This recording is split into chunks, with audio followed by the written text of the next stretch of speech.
शनिवार को बीना न्यायालय परिसर में नेशनल लोक अदालत का आयोजन किया गया, जिसका शुभारंभ द्वितीय जिला न्यायाधीश संजय कुमार जैन ने किया।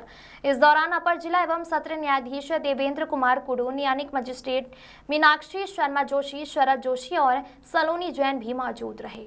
लोक अदालत में कुल 119 मामलों का निपटारा किया गया, जिसमें 2 करोड़ 76 लाख रुपए से ज्यादा की राशि का समाधान हुआ। फाइनेंस कंपनियों से जुड़े 27 मामलों में 18 लाख 38 हजार रुपए सेटल किए गए, जबकि बैंकों से संबंधित 875 मामलों में 4 लाख 25 हजार रुपए से ज्यादा के अवार्ड पारित हुए। लोक अदालत में कई ऐसे मामले भी आए जिन्होंने सभी को भावुक कर दिया। न्यायिक मजिस्ट्रेट शरद जोशी की समझाइश के बाद खिरिया वार्ड के एक पति पत्नी जो पिछले 5 साल से अलग रह रहे थे, फिर से एक हो गए। पति ने अपनी पत्नी से गले मिलकर माफी मांगी और दोनों ने राजीनामा कर लिया। इसी तरह एक और मामले में अनीता और भोला कुशवाहा जो 4 साल से अलग रह रहे थे, न्यायिक मजिस्ट्रेट मीनाक्षी शर्मा जोशी की समझाइश पर फिर से साथ रहने को राजी हो गए। दोनों ने फूल मालाएं पहनाकर एक दूसरे को अपनाया। Bureau report.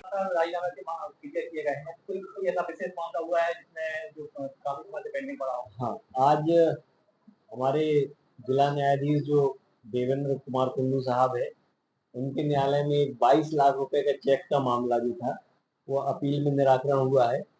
इसके अलावा पति पत्नी के भी कई विवाद जो 3-4 साल से लंबित थे, उनका निराकरण भी राजीनामा के माध्यम से किया गया है और पति पत्नी आपस में सब अपने मतभेद बुलाकर साथ में रहने को सहमत हुए। इसी प्रकार से सिविल प्रकरणों में भी काफी हद तक हमें सफलता मिली है।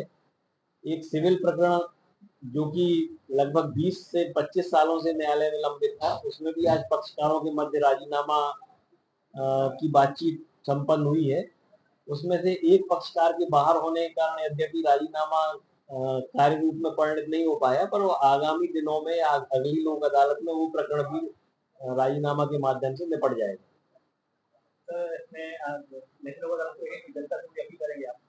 देखिए, नेशनल लोक अदालत में मेरा सभी जनता से यही अपील है कि लोक अदालत एक ऐसा कॉन्सेप्ट है जिसमें ना कोई जीता ना कोई हारा। इसमें दोनों पक्षकारों की जीत होती है। साथ ही पक्षकारों के जो आपसी मतभेद होते हैं वो भी राजीनामा के समय निपट जाते हैं या वो खत्म हो जाते हैं।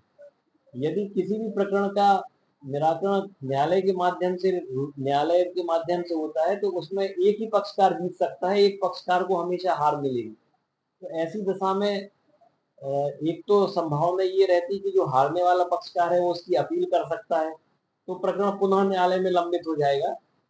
इसके अलावा उन पक्षकारों के बीच में जो वैमनस्यता होती है वो खत्म नहीं हो पाती है। तो लोक अदालत का सबसे बड़ा फायदा ये है कि इसमें एक तो प्रकरण का जो निराकरण होता है वो अंतिम रूप से निराकृत हो जाता है, उसके बाद फिर उसकी कोई अपील नहीं होती है। तो दोनों पक्षकारों को लोक अदालत के माध्यम से राजीनामा में फायदा है।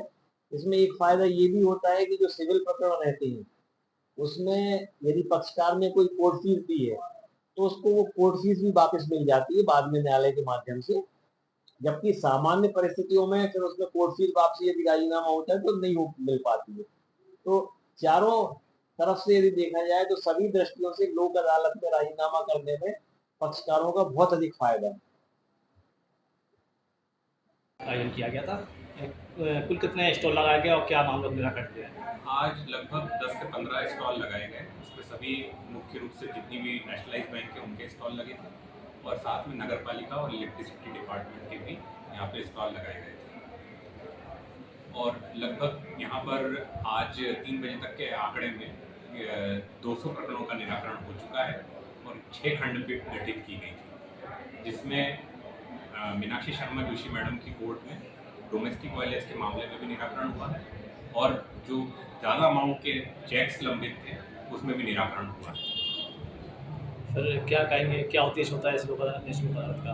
लोक अदालत का मुख्य उद्देश्य यही है कि इसमें ना कोई जीतता है ना कोई हारता है और यहाँ पे एक समन्वय और एक समझौते के आधार पर केस का निराकरण होता है और जिससे प्रकरण का शीघ्र निराकरण हो जाता है और न्याय के उद्देश्यों की पूर्ति हो जाती है।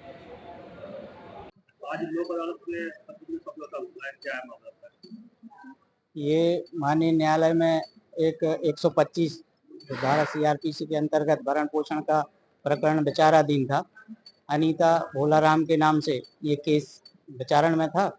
इनका विवाह 21/11/2009 को संपन्न हुआ था और बीच में करीब कुछ थोड़ा मोटा विवाद होने से बीच में माननीय न्यायालय के समक्ष एक प्रकरण आया था भरण पोषण का और करीब 4 साल से ये केस चल रहा था। आज लोक अदालत के माध्यम से दोनों में मधुर संबंध बन गए हैं और पुनः मधुर संबंध स्थापित हो गए हैं और आज से अब ये अपना नया जीवन शुरू करेंगे।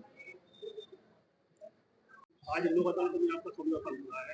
जी हाँ, समझौता हुआ है। 4-5 साल से केस चल रहा था। ससुराल में थोड़ी प्रॉब्लम थी, आज समझौता हो गया है, केस खत्म हो गया है। जो समझौता कराया है अदालत से उससे आपको हाँ, कोर्ट ने समझाया, समझा बुझा के मतलब कहा कि अच्छा से हो जाएगा, सब कुछ अच्छा रहेगा, तो इसलिए आज समझौता हो गया।